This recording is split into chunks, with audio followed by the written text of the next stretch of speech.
Damai sejahtera bagi Bapak Ibu Saudara sekalian yang menyaksikan akan tayangan pengajaran Injil dari buku Injil Matius ini. Senang sekali bertemu dengan Bapak Ibu Saudara sekalian. Doa dan harapan saya semakin kita mengenal Allah, semakin kita dikenal Allah, semakin mengasihi dan semakin dikasihinya. Sehingga kita melihat betapa indahnya hidup ini dan sehingga kita semakin berbuah-buah dan siap bertemu dengan Tuhan ketika Dia datang menjemput kepunyanya. Mari kita berdoa. Bapa, sebentar lagi kami mau bahas firman-Mu, berkati kami sekalian, supaya kami mengerti dengan jelas dan melakukan kebenaran firman-Mu. Supaya kami sungguh-sungguh siap ketika Tuhan datang menjemput kepunyanya. Kami sebagai mempelai Kristus yang siap bertemu dengan mempelai pria. Demi nama Tuhan Yesus kami berdoa. Amin. Hari ini kita akan melanjutkan pengajaran firman Tuhan yang terambil dari Injil Matius pasal yang keempat. Injil Matius pasal yang keempat. Saya akan sharingkan dari ayat yang ke-23 hingga ke-25. Matius pasal yang keempat, ayat 23 hingga ke-25. Demikian firman Tuhan. Yesus pun berkeliling di seluruh Galilea. Ia mengajar dalam rumah-rumah ibadat dan memberitakan Injil Kerajaan Allah serta melenyapkan segala penyakit dan kelemahan di antara bangsa itu. Maka tersiarlah berita tentang Dia seluruh Syria dan dibawalah kepadanya semua orang yang buruk keadaannya, yang menderita berbagai penyakit dan sengsara, yang kerasukan, yang sakit ayan, dan yang lumpuh. Lalu Yesus menyembuhkan mereka. Maka orang banyak berbondong-bondong mengikuti Dia. Mereka datang dari Galilea dan dari Dekapolis, dari Yerusalem dan dari Yudea dan dari seberang Yordan. Di sini kita melihat pengajaran Tuhan Yesus yang luar biasa, di mana kali ini dalam pengajarannya di seluruh Galilea, Dia mengajar dan Dia menyembuhkan orang-orang sakit. Ini keunikan Tuhan Yesus dibandingkan dengan pelayanan Yohanes Pembaptis yang lebih fokus pada mengajar dan membaptis. Dan kalau Tuhan Yesus ada ciri khas yang unik di sini kita temui. Ada sedikit banyak tiga ciri khas karakteristik pelayanan Tuhan Yesus. Yang pertama, Dia mengajar.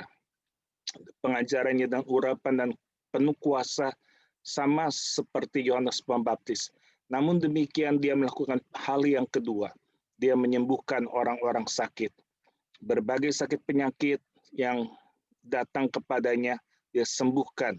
Dan ini adalah bagian dari pelayanan Tuhan Yesus. Di bagian lain nanti kita temukan bahwa Tuhan Yesus selain menyembuhkan, mengajar, Dia juga memberi makan kepada orang banyak.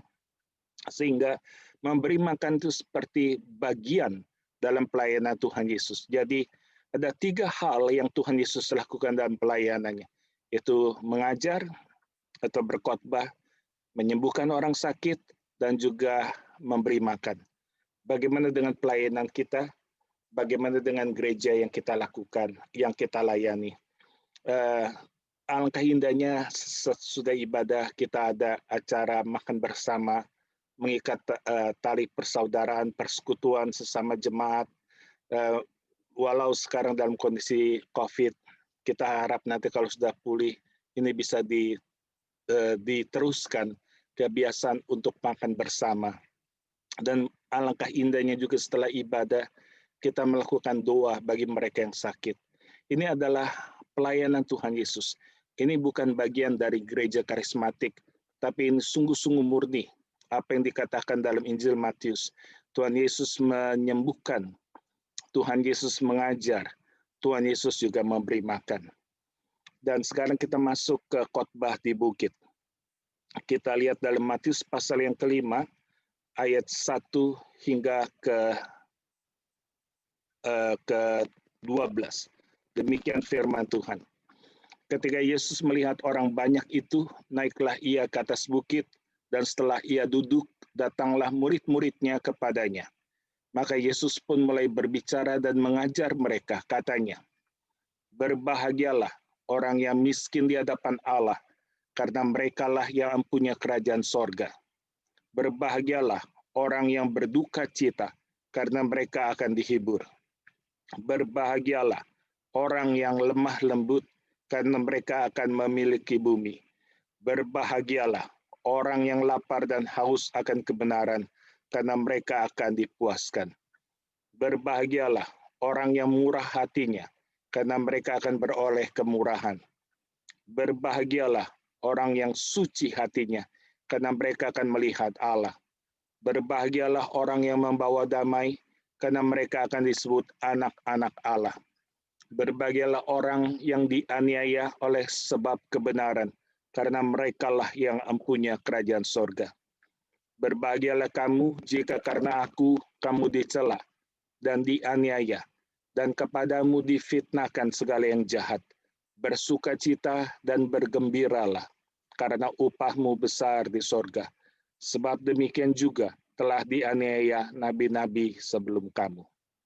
Di sini kita melihat Tuhan Yesus melakukan khotbah pengajaran di atas bukit atau di atas gunung, dan kita tidak tahu persis sampai sekarang di mana lokasinya. Ada 3 kemungkinan dari tempat yang masih tersisa sampai sekarang, yaitu 3 kemungkinan lokasi itu adalah 1 di Gunung Eremos. Ada yang mengatakan itu di Gunung Eremos, yang kedua itu di Gunung Arbel. Ada juga yang mengatakan, oh tidak, itu ada di Tanduk Hatin. Di Tanduk Hatin. Jadi yang manakah nanti suatu saat kita akan mendapat penjelasan waktu kita di sorga. Yang manakah sesungguhnya tempat Tuhan Yesus berkhotbah. Tapi yang paling penting bukan tempatnya, tapi adalah isi dari khotbah itu. Kita melihat di sini ketika Tuhan Yesus melihat orang banyak. Dia melihat orang banyak. Dia tidak berkhotbah. Dia tidak melakukan pelayanan penyembuhan. Tapi dia naik ke atas gunung.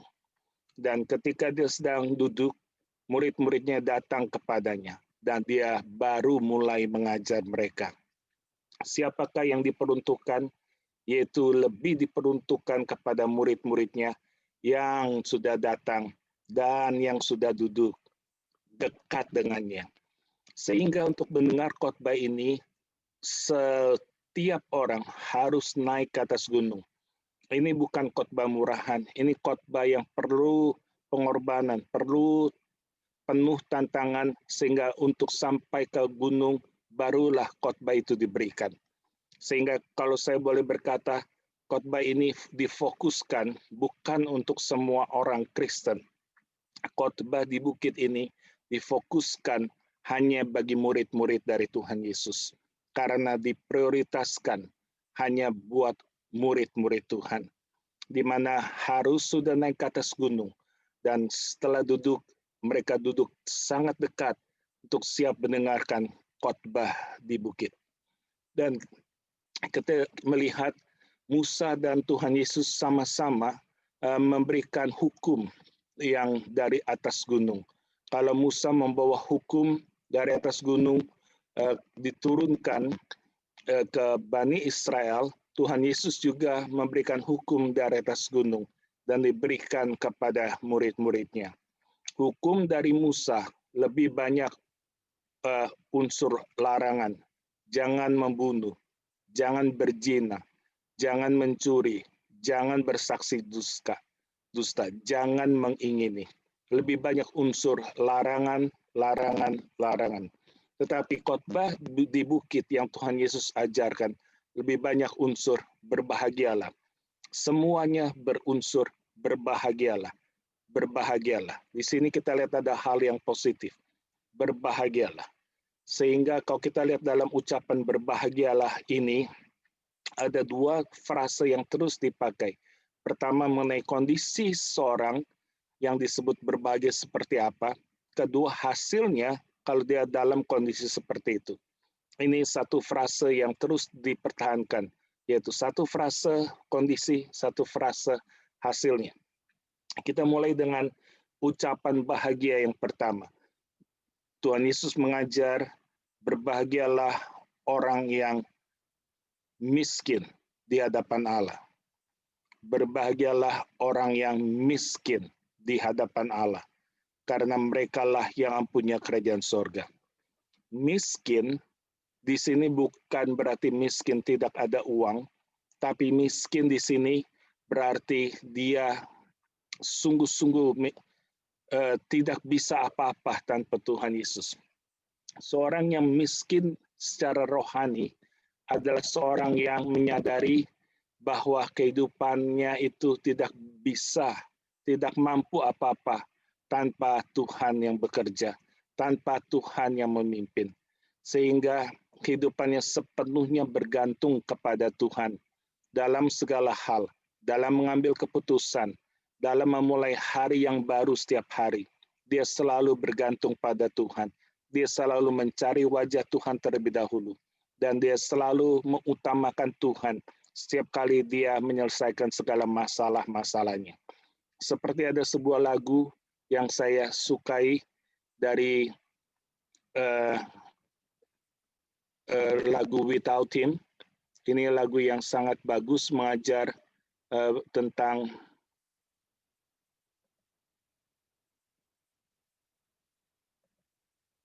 kita harus bergantung sepenuhnya kepada Tuhan. Lagu ini berkata, saya akan putarkan lagu ini.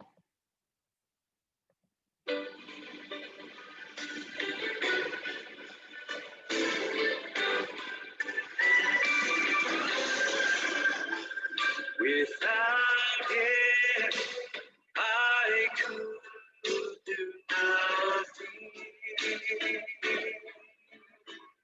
Without Him, I surely fail.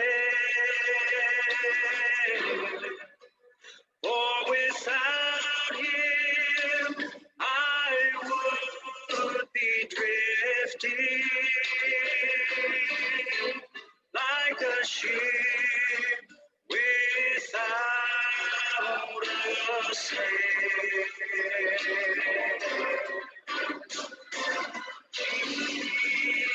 Jesus, oh Jesus, do you know Him today? Please don't turn Him away. Oh Jesus, my Jesus.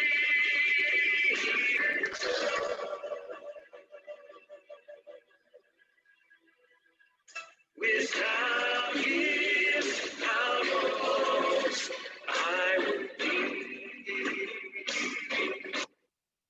Bisakah kita seperti syair lagu ini, tanpa Engkau ya Tuhan, aku tidak bisa lakukan apa-apa. Tanpa Engkau ya Tuhan, saya pasti akan gagal. Tanpa Engkau ya Tuhan, saya akan tenggelam. Seperti kapal tanpa layar. Tuhan Yesus, oh Tuhan Yesus, sudahkah Engkau mengenal Dia? Dan tanpa Dia, betapa saya akan tersesat dalam hidup ini. Ini adalah orang yang miskin.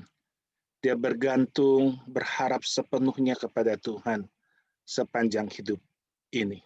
Bagaimana dengan kita sekalian? Kalau kita sudah memiliki roh yang seperti ini, semangat yang seperti ini, bergantung sepenuhnya kepada Tuhan, maka kita akan berbahagia. Dan sebagai hasilnya, seorang yang miskin tersebut, yang bergantung sepenuhnya kepada Tuhan, maka mereka akan mewarisi kerajaan sorga. Mereka lah yang akan memiliki kerajaan sorga suatu hari kelak. Kerajaan sorga itu nyata sekarang. Ketika Tuhan Yesus ada bersama dengan kita, Tuhan Yesus tinggal dalam hidup kita, disitulah kerajaan Allah sudah bertakhta. Kerajaan Allah itu akan menjadi nyata ketika Tuhan Yesus datang kedua kali menjemput kepunyaannya. Kita dibawa dan tinggal bersama dengan Dia. Ketika Dia datang kedua kali, menjemput kepunyaannya. Dia memberikan surga yang mulia itu dan memerintah bersama dengan kita sekalian. Ini orang yang berbahagia. Orang yang berbahagia yang kedua adalah berbahagialah orang yang berduka cita. Mengapa berduka cita itu bahagia? Bukankah berduka cita itu hal yang sedih?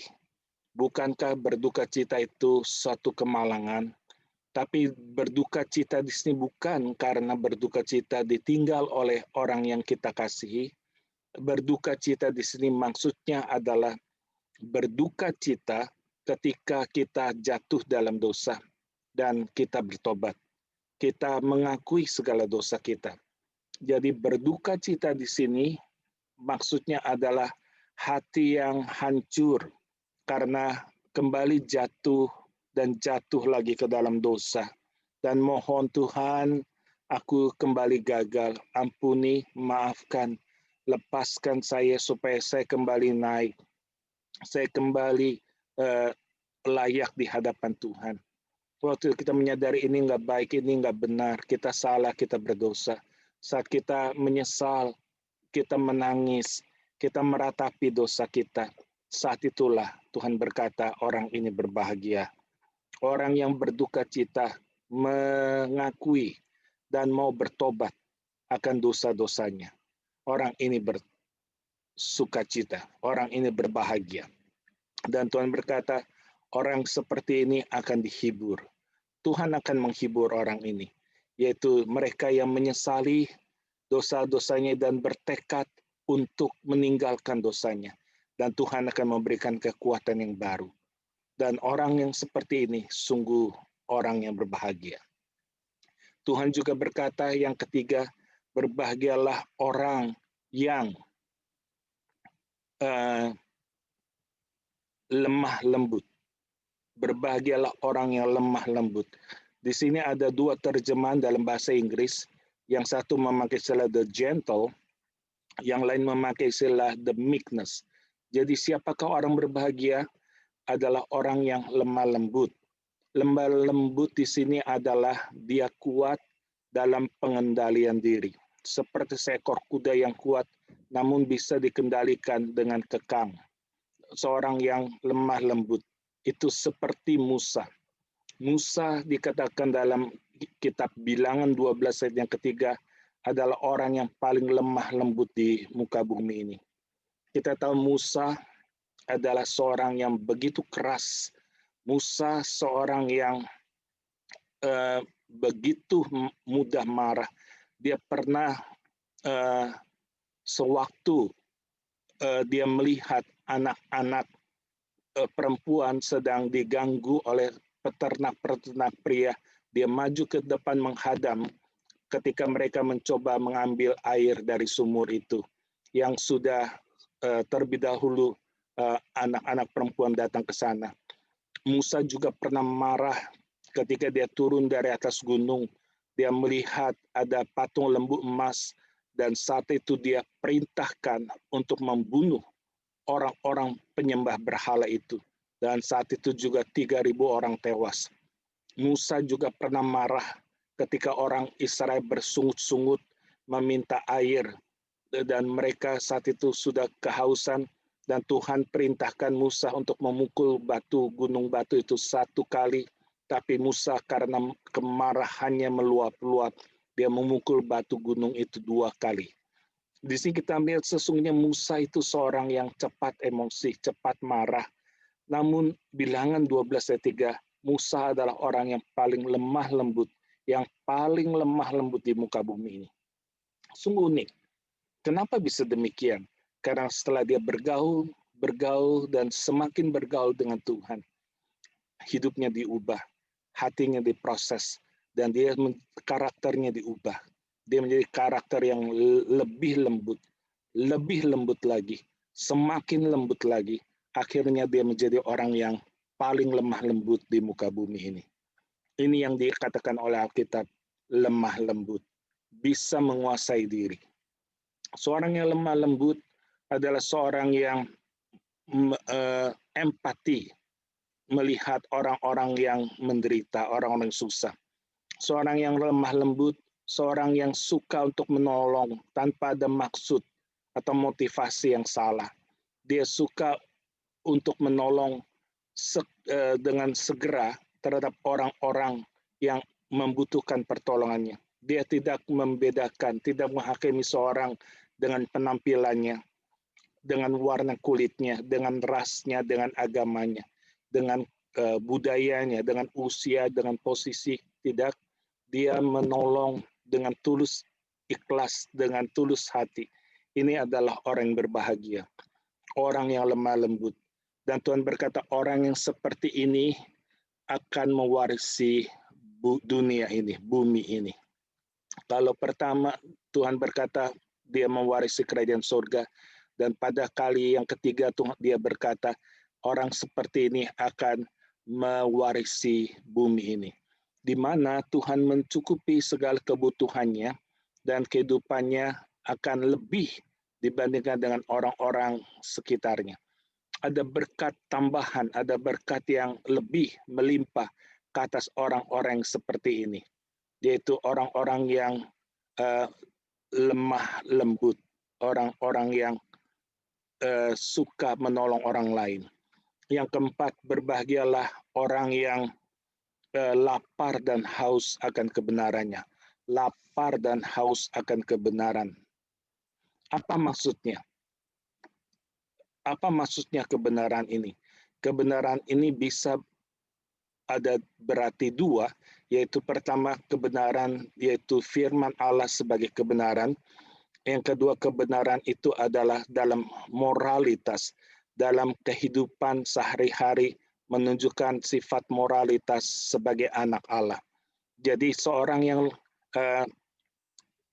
lapar dan haus akan kebenaran, orang yang setiap hari mencari wajah Tuhan, dia beribadah kepada Tuhan, dia berdoa, dia membaca Alkitab, dia merenungkannya dan dia melakukannya. Dan dia juga menjaga kehidupan moralitasnya untuk senantiasa baik, berkenan di hadapan Tuhan, dan tidak menjadi batu sandungan bagi manusia. Ini seorang yang lapar dan haus akan kebenaran. Dia mencari kerajaan Allah terlebih dahulu, dia membaca, merenungkan firman, dia saat teduh, dia mempunyai persekutuan yang intim dengan Tuhan. Dia sungguh-sungguh rindu haus akan firman Tuhan. Dan dia sungguh-sungguh rindu haus untuk menampilkan profil Kristus yang kudus, yang layak di hadapan Tuhan dan sesamanya. Orang seperti ini berbahagia, karena mereka akan dipuaskan. Dipuaskan di sini dalam pengertian orang itu tidak lagi lapar, tidak lagi haus, dan dia memperoleh satu kehidupan rohani yang semakin kuat, penuh hikmat Allah dan mengerti kehendak Allah, dan dia hidup dalam berkemenangan, hidup dalam kemenangan. Ini dengan orang yang dipuaskan, yaitu dia lagi lapar dan haus, karena firman Allah sudah memenuhi dia. Dia mengerti maksud Tuhan, ada kekuatan, urapan, kuasa, otoritas dalam kehidupannya, dan dia hidup dalam kemenangan. Yang kelima, berbahagialah orang yang lemah lembut, orang yang murah hatinya. Berbahagialah orang yang murah hatinya. Apa maksudnya murah hati di sini? Kalau tadi lemah lembut, sekarang murah hati.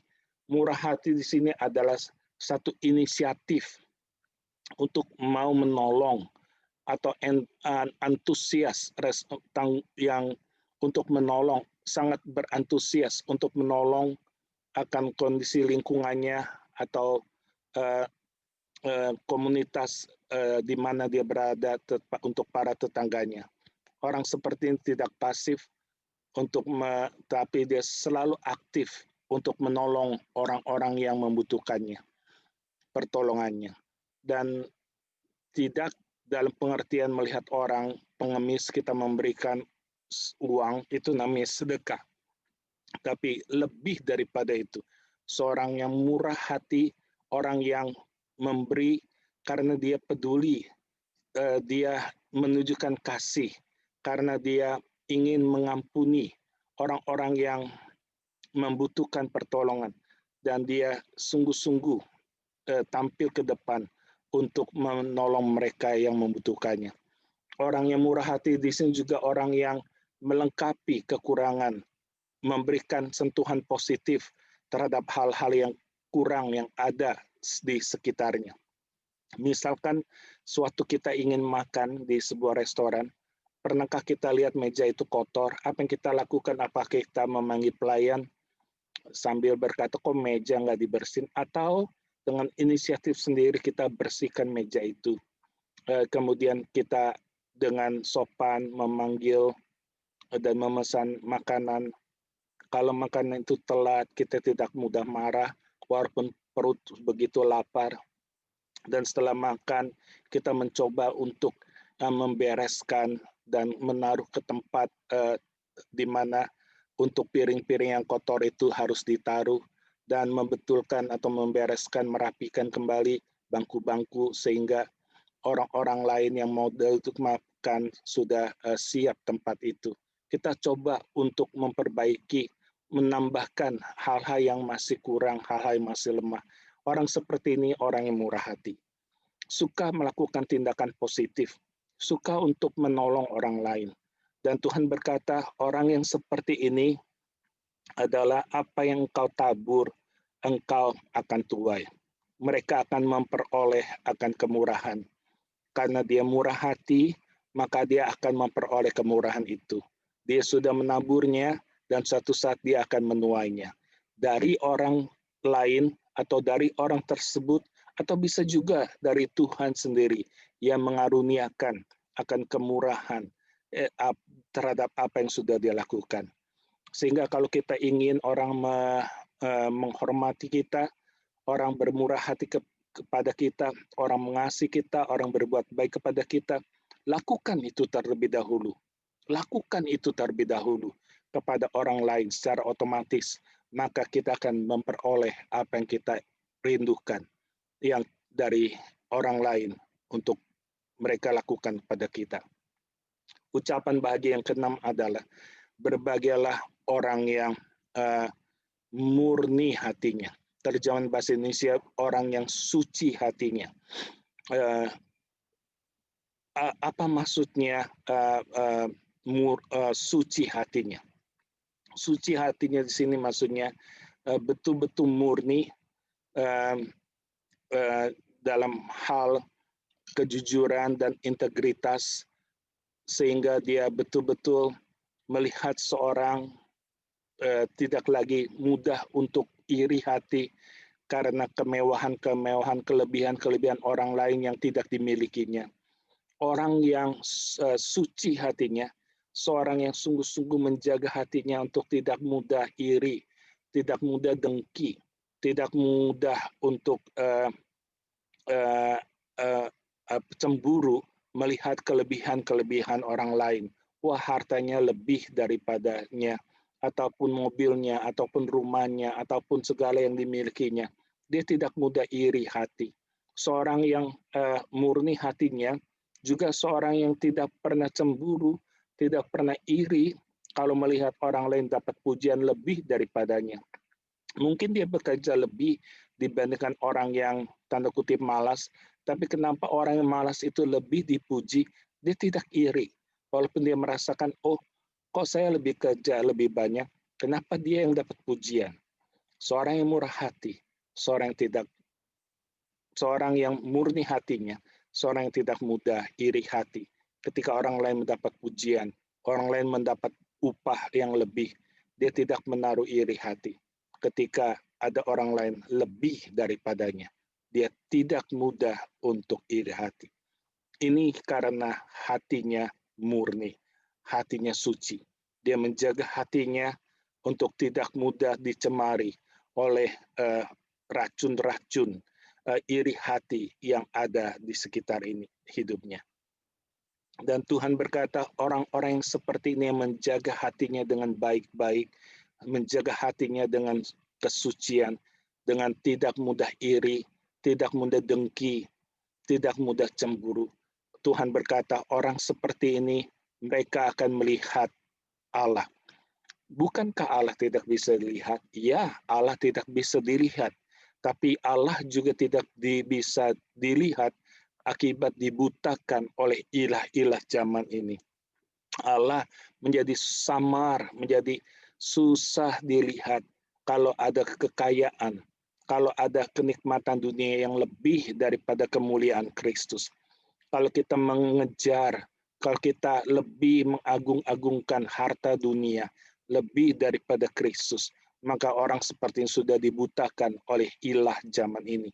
Demikian 2 Korintus 4 berkata bahwa ilah zaman ini sudah membutakan dan akan pikiran kita kepada orang-orang yang tidak percaya. Jadi kita harus berhati-hati, jangan sampai kita dibutakan oleh harta kekayaan, oleh ilah zaman ini. Dan setelah melalui proses untuk pure, untuk murni, untuk hidup suci, untuk tidak mudah iri, tidak mudah dengki, setelah melalui proses itu hasilnya, maka kita akan melihat Allah. Maka dikatakan mereka akan, itu berarti bentuk yang akan datang. Suatu saat mereka akan melihat Allah. Setelah melalui proses-proses pembentukan seperti ini, akhirnya orang-orang seperti ini melihat Allah. Sehingga kita berkata, karena Tuhan berkata, dari dalam gelap akan terbitlah terang, dan terang itu akan menyinari jalan hidup seorang, menyinari hatinya, dan dia melihat akan kemuliaan Allah di dalam wajah Kristus Yesus. 2 Korintus 4 ayat yang ke-6. Yang ke-7, berbahagialah orang yang membawa damai. Membawa damai. Ini orang bahagia. Jadi orang yang membawa damai itu adalah orang yang suka untuk menjadi jembatan. Kalau ada konflik, kalau ada perselisihan, dia tidak tenang, dia tidak tinggal diam. Ketika ada perselisihan yang dia lihat, apalagi kalau itu terjadi di dalam keluarga, di dalam kehidupan bertetangga, di dalam famili, kalau ada perselisihan, kalau ada keretakan dalam relasi hubungan satu terhadap yang lain, hatinya terpanggil, hatinya terdorong untuk mendoakan, untuk mendamaikan. Baik itu mulai dengan mengajak mereka makan, setelah mendoakan mereka, mungkin dia bisa menelpon kedua-duanya untuk datang di sebuah restoran untuk makan bersama, dan kita coba untuk menjadi jembatan penyambung dalam percakapan mereka, sehingga mereka bisa berdamai. Hatinya suka sekali untuk mendamaikan orang-orang yang berselisih. Tuhan berkata, berbahagialah orang yang membawa damai. Orang yang membawa damai tentu dia tidak punya musuh, dan tentu dia tidak ingin memusuhi orang, sehingga dia menjadi pembawa damai ini. Dan orang yang suka membawa damai terjadi kalau dia sudah didamaikan dengan Raja Damai itu. Kalau dia sudah tinggal dengan Sang Raja Damai itu, maka dia akan menjadi juru damai. Dia akan menjadi pembawa damai bagi orang-orang di sekitarnya. Dan yang ke-8, Tuhan berkata, berbahagialah kamu jikalau kamu dianiaya. Jikalau kita mengalami aniaya. Mengalami penganiayaan sungguh satu hal yang menyedihkan, dan tidak semua orang Kristen dipilih untuk mengalami aniaya itu.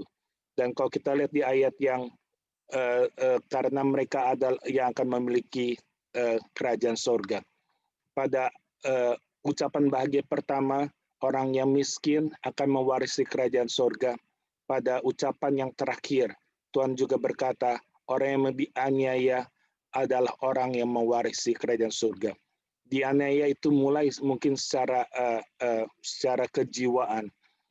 Kita akan mengalami banyak penolakan, penghinaan, dan Tuhan izinkan hal itu karena Tuhan ingin melihat akan pertumbuhan iman kita. Apakah kita tetap bertekun di saat-saat kita mengalami aniaya itu? Apakah kita bisa bertumbuh dan kita bisa bertahan dalam penderitaan itu dan menjadi dewasa sehingga kita menjadi Kristen yang matang, yang siap dianiaya karena kita mengasihi Kristus lebih dari segala-galanya, sehingga kita hasilnya akan mewarisi kerajaan surga. Ayat yang ke-9 masih ada relasi dengan ini. Ucapan bagian ke-9 berkata, berbahagialah kamu jikalau karena aku kamu dicela. Jadi sebelum dianiaya, umumnya langkah yang lebih awal seorang dicela. Dicela, suka dijelek-jelekan, suka diberikan hal-hal yang bisa menyakiti hati kita. Tapi seorang yang berbahagia, Tuhan berkata, waktu dia dicela, dia tetap sabar, dia tetap kuat, dia bisa mengampuni, dia bisa memaafkan. Terlebih ketika dia mengalami siksaan secara fisik, bukan hanya dicela, dia mengalami aniaya, yaitu penganiayaan secara fisik, dan itu biasanya disertai dengan orang mengatakan sesuatu yang jahat. Jika kamu dianiaya, padamu difitnahkan segala sesuatu yang jahat. Ada banyak fitnahan sebelum persekusi itu, sebelum penganiayaan itu terjadi. Dan Tuhan berkata, berbahagialah orang seperti ini. Tidak semua orang Kristen dipanggil, tidak semua orang Kristen dipilih untuk mengalami penganiayaan ini. Sungguh hak istimewa, dan Tuhan tahu kita kuat kalau kita bisa mengalami hal ini. Karena dengan demikian, maka upahmu besar di sorga. Karena dengan kita mengalami hal seperti ini, maka kita melihat bahwa kemuliaan Tuhan dinyatakan seperti Stefanus ketika dia melakukan pekerjaan Tuhan, dia bersaksi, dia berkhotbah, bukannya orang bertobat, tapi ada ribuan batu terbang ke atasnya, dan dia mati di rajam batu.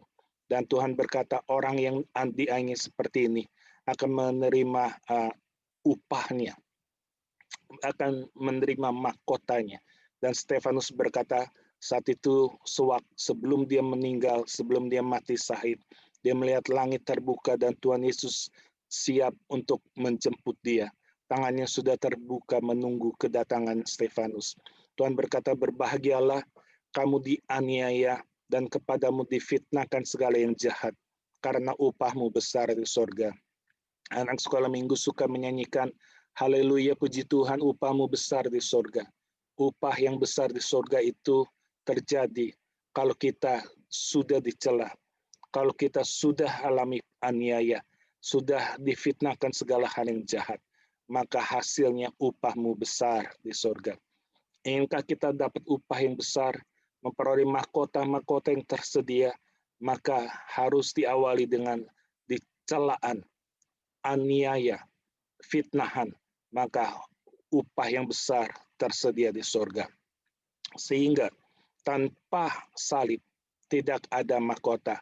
Tidak ada mahkota tersedia tanpa melewati salib, tanpa melewati penderitaan. Dari penderitaan salib itulah menghantar kita masuk ke sorga. Dari penderitaan memikul salib itulah menghantar kita memperoleh mahkota, memperoleh kemuliaan, memperoleh pujian. Sewaktu dia datang kedua kali, dia berkata, marilah kamu hambaku yang setia, masuklah dalam kerajaan Bapakku yang di sorga. Dari ke-9 ucapan bahagia ini, kita melihat ucapan bahagia itu bukan kalau kita mempunyai harta-harta dunia ini.